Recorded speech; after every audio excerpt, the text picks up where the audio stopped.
First card page of pentacles ಬಂದಿದೆ. ನೀವು ಅನ್ಕೊಂಡಿರೋ ಥರ ನಿಮ್ಮ ರಿಲೇಷನ್ಶಿಪ್ ಸ್ಟ್ರಾಂಗ್ ಇಲ್ಲ ಅಂತ ಹೇಳ್ತಾ ಇದೆ page of pentacles. Already married ಆಗಿದ್ರೆ ತುಂಬ ಆರ್ಗ್ಯುಮೆಂಟ್ಸು, ರೀಸೆಂಟ್ಲಿ ಜಗಳಗಳು ಆಗಿರ್ಬೋದು ಅಂತ ಪೇಜ್ ಆಫ್ ಪೆಂಟಿಕಲ್ಸ್ ಹೇಳುತ್ತೆ. ನಿಮ್ಮಿಂದ ಅದರ್ ಪರ್ಸನ್ ನೀವು ಸಾರಿ ಕೇಳಿ ಅಂತ ವೇಟ್ ಮಾಡ್ತಾ ಇರ್ಬೋದು, ಅಥವಾ ನೀವು ಯಾರಿಂದನೂ ಸಾರಿನ ಎಕ್ಸ್ಪೆಕ್ಟ್ ಮಾಡ್ತಾ ಇದ್ದೀರಾ, ಎಕ್ಸ್ಪೆಕ್ಟಿಂಗ್ ಸಾರಿ ಅಂತ ಕೂಡ ಕಾರ್ಡ್ ಹೇಳ್ತಾ ಇದೆ. ಸೆಕೆಂಡ್ ಕಾರ್ಡ್ ನನಗೆ 10 ಆಫ್ ವಾಂಡ್ಸ್ ಬಂದಿದೆ. ತುಂಬ ರೆಸ್ಪಾನ್ಸಿಬಿಲಿಟೀಸ್ ಇದೆ ನಿಮಗೂ ಅದರ್ ಪರ್ಸನ್ಗೂ. ತುಂಬ ಆಲ್ರೆಡಿ ನಿಮ್ಗೆ ಬೇಬಿ ಇರ್ಬೋದು, ಸೊ ತುಂಬ ಇಶ್ಯೂಸ್ ಇದೆ ಅಂತ ಹೇಳ್ಬೋದು. ಅಪ್ರಿಷಿಯೇಟ್ ಮಾಡಲ್ಲ ನೀವೇನೇ ಕೆಲಸ ಮಾಡಲಿ, ಅಡುಗೆ ಮಾಡಲಿ, ಅಥವಾ ಏನೇ ಸಮಥಿಂಗ್, ಎಷ್ಟೇ ಫ್ಯಾಮ್ಲಿಗೋಸ್ಕರ ಟೈಮ್ ಸ್ಪೆಂಡ್ ಮಾಡಲಿ, ಎಷ್ಟೇ ಲವ್ ಆ್ಯಂಡ್ ಕೇರ್ ತೋರಿಸಿದ್ರು ನೀವು ಅಪ್ರಿಷಿಯೇಟ್ ಮಾಡಲ್ಲ ಅನ್ನೋ ಕಂಪ್ಲೇಂಟ್ಸ್ ಇದೆ, ಅಥವಾ ಅದರ್ ಪರ್ಸನ್ ಅಪ್ರಿಷಿಯೇಟ್ ಮಾಡಲ್ಲ ನಿಮ್ಮನ್ನು ಅನ್ನೋ ಕಂಪ್ಲೇಂಟ್ಸ್ ಕಾಣಿಸ್ತಾ ಇದೆ ನನಗೆ. ಅಥವಾ ಅವ್ರ ಮನೆಯವರು ನೀವೇನೇ ಮಾಡಿದರೂ ಕೂಡ ಏನೂ ಮಾಡ್ತಾ ಇಲ್ಲ ಅಂತಲೇ ಹೇಳ್ತಾರೆ ಅಂತ ಅನಿಸುತ್ತೆ. ಥರ್ಡ್ ಕಾರ್ಡ್ ನನಗೆ 3 ಆಫ್ ವಾಂಡ್ಸ್ ಬಂದಿದೆ. ರೆಪ್ಯುಟೇಷನ್ ಪ್ರಶ್ನೆ ಇದೆ. ನೀವು ಆಪರ್ಚುನಿಟೀಸ್ ಬರುತ್ತೆ ನಿಮಗೆ, ವರ್ಕ್ ರಿಲೇಟೆಡ್ ಇರ್ಬೋದು. ಕೆಲವರು 3 ಆಫ್ ವಾಂಡ್ಸ್ ಇರೋದ್ರಿಂದ waiting for A new person ಅಂತ ಹೇಳುತ್ತೆ. ಅಥವಾ ನೀವು ಹೋಮ್ ಇಷ್ಟರಲ್ಲೇ ಮನೆ ಶಿಫ್ಟ್ ಮಾಡಿದ್ದೀರಾ ಅಥವಾ ಮನೆ ಶಿಫ್ಟ್ ಮಾಡ್ತೀರಾ ಅಂತ ಹೇಳ್ತಾ ಇದೆ. ಈ 1 ವೀಕ್ 2 ವೀಕಲ್ಲಿ ಹೊಸ ಮನೇನ ನೋಡಿದ್ದೀರಾ, ಅದು ಬಾಡಿಗೆನೇ ಇರ್ಬೋದು ಅಥವಾ ಸ್ವಂತ ಮನೆಯೇ ಇರ್ಬೋದು, ಮನೆ ಶಿಫ್ಟ್ ಮಾಡ್ತೀರಾ ಅಂತ ಕೂಡ ಕಾಣಿಸ್ತಾ ಇದೆ. ಹಂಗೆ ಅದೇ ಥರ ನನಗೆ ಮನೆ ಕ್ಲೀನ್ ಮಾಡ್ತಾ ಇರೋದನ್ನು ಕಾಣಿಸ್ತಾ ಇದೆ, ಕ್ಲೀನಿಂಗ್ ಹೋಮ್ ಅಂತ ಹೇಳ್ಬೋದು. ಫೋರ್ತ್ ಕಾರ್ಡ್ ನನಗೆ ಜಡ್ಜ್ಮೆಂಟ್ ಕಾರ್ಡ್ ಬಂದಿದೆ. ಜಡ್ಜ್ಮೆಂಟ್ ಕಾರ್ಡ್ ಸಪ್ರೇಷನ್ನ ರೀಪ್ರೆಸೆಂಟ್ ಮಾಡುತ್ತೆ. ಆದಷ್ಟು ನೀವು ಸುಮ್ಮನಿರಿ, ಪೇಷನ್ಸ್ ಇರಲಿ. ಯಾವುದೇ ಆರ್ಗ್ಯುಮೆಂಟು ನೀವೇನೇ ಮಾತಾಡಿದರೂ ಕೂಡ ನಿಮ್ಮ ಸಂಬಂಧ ಸಪ್ರೇಟ್ ಆಗುವಂಥ ಚಾನ್ಸಸ್ ಇದೆ. ಸೊ ಡಿವೋರ್ಸ್ವರೆಗೂ ಹೋಗುತ್ತೆ ಅದು. ಸೊ ಇದನ್ನು ನೀವು ವಾರ್ನಿಂಗ್ ಅಂತನಾದರೂ ಅಂದ್ಕೊಳ್ಳಿ. ಏನು ಅಂದರೆ ನಿಮಗೆ ಆ ವ್ಯಕ್ತಿ ಮೇಲೆ, ಆ ವ್ಯಕ್ತಿ ಜೊತೆನೇ ಇರಬೇಕು, ಆ ವ್ಯಕ್ತಿ ಮೇಲೆ ನಿಮ್ಗೆ ಲವ್ ಇದ್ದರೆ ಖಂಡಿತವಾಗ್ಲೂ ನೀವು ಸುಮ್ಮನೆ ಇರೋದು ಒಳ್ಳೆಯದು ಜಡ್ಜ್ಮೆಂಟ್ ಇರೋದ್ರಿಂದ. ಕೆಲವರು ಇನಫ್ ಈಸ್ ಇನಫ್ ಅನ್ಬೋದು, ಇಲ್ಲಿವರೆಗೂ ಏನಾಗಿದೆ ಅಷ್ಟೇ ಸಾಕು, ಯಾವುದೇ ಚಾಯ್ಸ್ ಇಲ್ಲ ಇವಾಗ ನಾನು, ಸೊ ನನ್ನ ದಾರಿನ ನಾನು ನೋಡ್ಕೋತೀನಿ ಅಂತ ಡಿಸಿಷನ್ ತೊಗೊಳ್ಬೋದು ನೀವು ಅಥವಾ ಅದರ್ ಪರ್ಸನ್ನು. ಒಂದು ಚಿಕ್ಕ ಆರ್ಗ್ಯುಮೆಂಟು ನಿಮ್ಮ ಸಪ್ರೇಷನ್ವರೆಗೂ ಹೋಗುತ್ತೆ ಅಂತ ಜಡ್ಜ್ಮೆಂಟ್ ಕಾರ್ಡ್ ಹೇಳ್ತಾ ಇದೆ. ಫೈಲಿಂಗ್ ಡಿವೋರ್ಸ್ ಅಂತ ಹೇಳ್ಬೋದು ನಾನು. ಸೊ ಆಲ್ರೆಡಿ ಡಿವೋರ್ಸ್ಗೆ ಫೈಲ್ ಮಾಡಿರೋರಿಗೆ ಒಂದು ಫೈನಲ್ ಜಡ್ಜ್ಮೆಂಟ್ ಕೂಡ ಸಿಗುತ್ತೆ ಇಷ್ಟರಲ್ಲೇ. ಫಿಫ್ತ್ ಕಾರ್ಡ್ ನನಗೆ 7 ಆಫ್ ಪೆಂಟಿಕಲ್ಸ್ ಬಂದಿದೆ. ಸೊ ತುಂಬ ವೇಟ್ ಮಾಡಿದ್ದೀರಾ, ತುಂಬ ಲಾಂಗ್ ಇನ್ನೋಫ್ವರೆಗೂ ಅಂತ ಹೇಳುತ್ತೆ. ಇವಾಗ ಡಿಲೇ ಮಾಡೋಕ್ಕಾಗಲ್ಲ ಅಂತ ಹೇಳ್ಬೋದು. ಯಾವುದೇ ಕೆಲಸ ಇರ್ಬೋದು, ಮೇ ಬಿ ಸಪ್ರೇಷನ್ ಬಗ್ಗೆನೇ ಇರ್ಬೋದು, ಅಥವಾ ಅವ್ರ ಜೊತೆ ಹೊಂದ್ಕೊಂಡು ಇಲ್ಲಿವರೆಗೂ ಇದ್ರಿ ಇನ್ನು ಮುಂದೆ ಆಗಲ್ಲ ಅಂತ ಡಿಸಿಷನ್ನ ತೊಗೊಳ್ತಾ ಇದ್ದೀರಾ ನೀವು ಅಥವಾ ನೀವು ಕನೆಕ್ಟ್ ಆಗಿರೋ ಪರ್ಸನ್ನು. ಸಿಕ್ಸ್ತ್ ಕಾರ್ಡ್ ನನಗೆ ಮೂನ್ ಕಾರ್ಡ್ ಬಂದಿದೆ. ತುಂಬ ಸೆನ್ಸಿಟಿವ್ ಎನರ್ಜಿನ ರೀಪ್ರೆಸೆಂಟ್ ಮಾಡುತ್ತೆ. ನೀವು ಸೆನ್ಸಿಟಿವ್ ಇದ್ದೀರಾ ಅಂತ ಹೇಳಲ್ಲ, ನೀವು ಇದ್ದೀರಾ. ಬಟ್ ಇವಾಗ ಏನು ಅಂದರೆ ನಿಮ್ಮ ಸುತ್ತ ಇರೋ ವ್ಯಕ್ತಿಗಳು ತುಂಬ ಸೆನ್ಸಿಟಿವ್ ಆಗ್ತಾರೆ. ಸೊ ನೀವೇನೇ ಹೇಳಿದರೂ ಅವ್ರಿಗೆ ಟ್ರಿಗರ್ ಆಗುತ್ತೆ. ನಿಮ್ಮ ಪಾರ್ಟ್ನರ್ಗೆ, ನಿಮ್ಮ ಪಾರ್ಟ್ನರ್ ಫ್ಯಾಮಿಲಿ ಮೆಂಬರ್ಸ್ಗೂ ಕೂಡ ನೀವೇನೇ ಮಾತಾಡಿದ್ರು ಅದನ್ನು ನೆಗೆಟಿವ್ ಆಗೇ ತೊಗೊಳ್ತಾರೆ.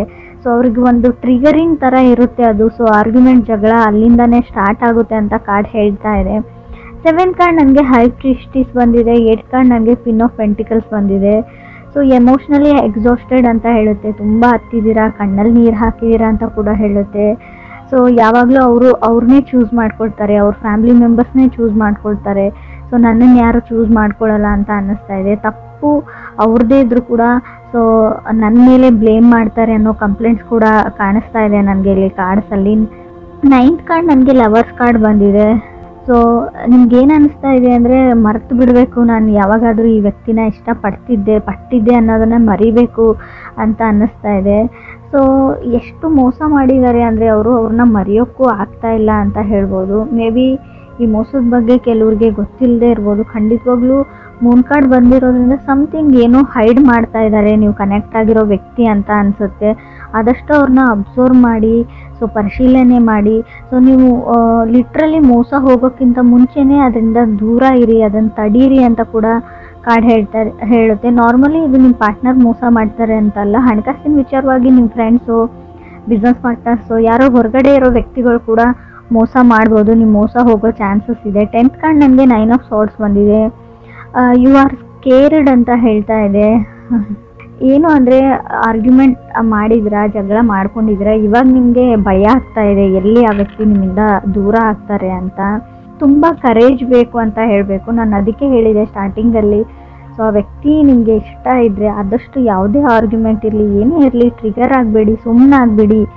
ಸಣ್ಣ ಪುಟ್ಟ ವಿಷಯಕ್ಕೆ ಸ್ಪೆಷಲಿ ಈ 3 ತಿಂಗಳು ಮಾತ್ರ ನೀವು 3 ಮಂತ್ಸ್ವರೆಗೂ ಯಾವುದೇ ಜಗಳನ ಮಾಡ್ಕೊಳ್ಬೇಡಿ ಅಂತ ಹೇಳ್ಬೋದು. ಅಕಸ್ಮಾತ್ ನೀವು ಮಾಡ್ಕೊಂಡಿದ್ರೆ ಖಂಡಿತವಾಗ್ಲೂ ನಿಮ್ಮ ಪಾರ್ಟ್ನರು ನೀವು ಲಾಯರ್ ಹತ್ರ ಕನ್ಸಲ್ಟ್ ಮಾಡ್ತೀರಾ ಅಂತ ಹೇಳ್ಬೋದು.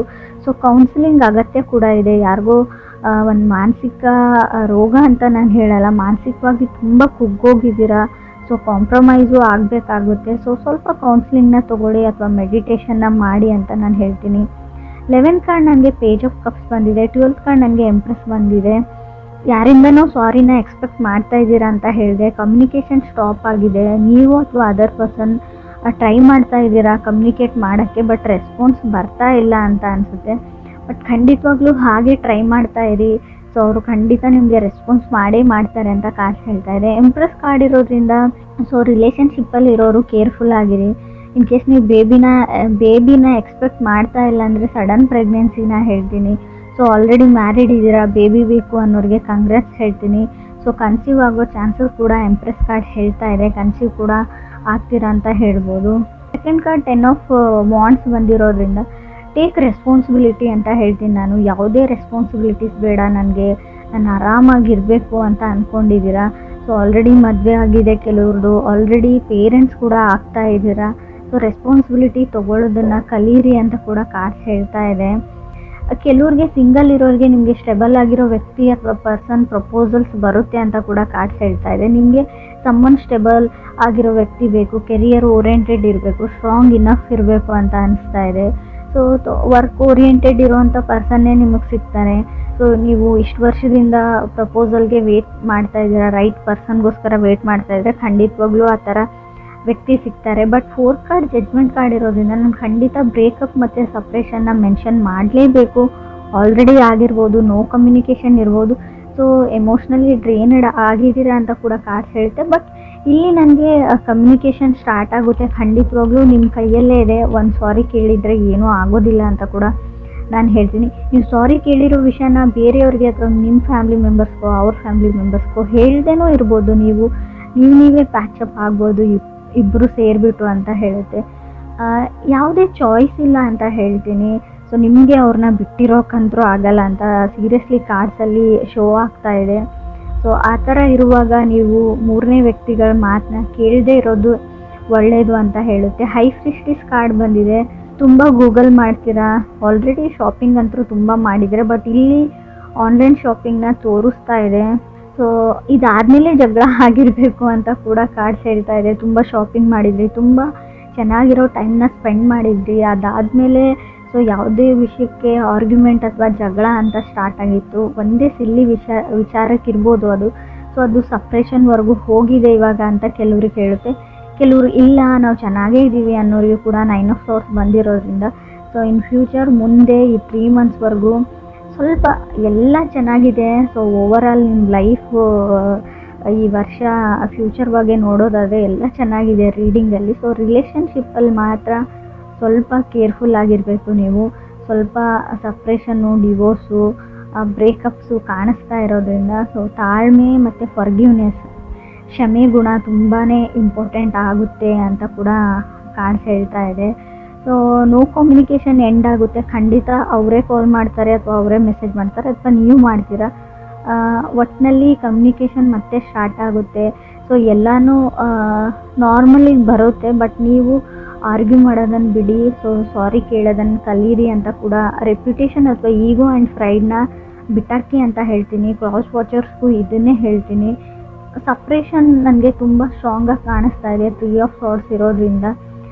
ಇದನ್ನು ತಡಿಬೇಕು ಅಂದರೆ ಆದಷ್ಟು ಯಾವುದಾದ್ರೂ ದೇವಸ್ಥಾನಕ್ಕೋ ಸೊ ಯಾವುದಾದ್ರೂ ಸ್ಪಿರಿಚುವಲ್ ಪ್ಲೇಸಸ್ಸಿಗೆ ಹೋಗಿ ನೀವು ಪ್ರೇಯರ್ಸ್ನ ಮಾಡ್ಕೊಳ್ಳಿ. ಫಸ್ಟು ಪ್ರೇ ಮಾಡಿ ಅಂತ ಹೇಳ್ತೀನಿ.